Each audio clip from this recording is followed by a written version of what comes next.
Vendredi 13 décembre. Dieu trouve son bonheur en vous. Car le Seigneur trouve son bonheur dans son peuple. Il honore les humbles en les sauvant. Psaume 149, verset 4. Satan a tout fait pour peindre un tableau représentant un Dieu intolérant et rigide avec ses enfants, qui établit des lois auxquelles il est impossible d'obéir pour ensuite se réjouir de châtier ceux qui n'y arrivent pas. L'ennemi aimerait que nous pensions tous qu'en tant qu'enfants et peuple de Dieu, nous sommes pour lui une source de frustration, de contrariété, de honte et d'indignation. Mais ce n'est pas le portrait que nous brosse la Bible de lui. Les Saintes Écritures nous disent que Dieu prend plaisir en son peuple, qu'il se plaît au milieu de son peuple et qu'il se complaît en son peuple.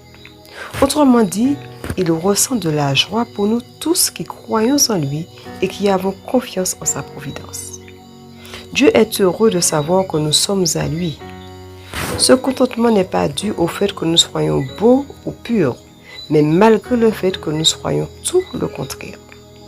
Le verset ajoute qu'il a été si content qu'il a décidé de donner une parure à ses humbles enfants. Cela indique qu'au moment où il nous a trouvés, nous n'étions précisément pas beaux.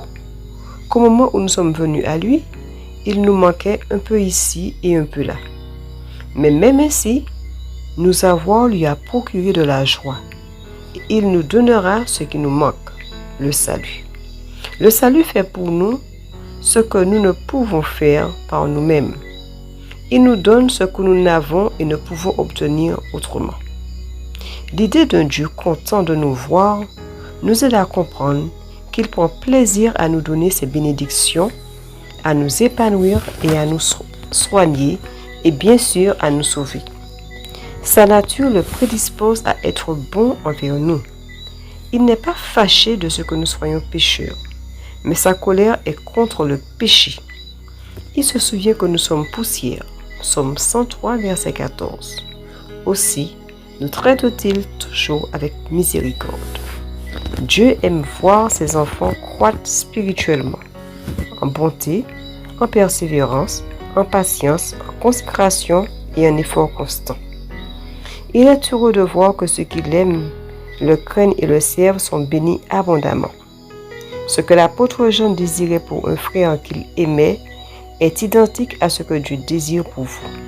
Je souhaite que tu prospères à tous égards et que tu sois en bonne santé comme prospère ton âme. 3 Jean 1, verset 2. Bonne journée et bonne préparation de sabbat.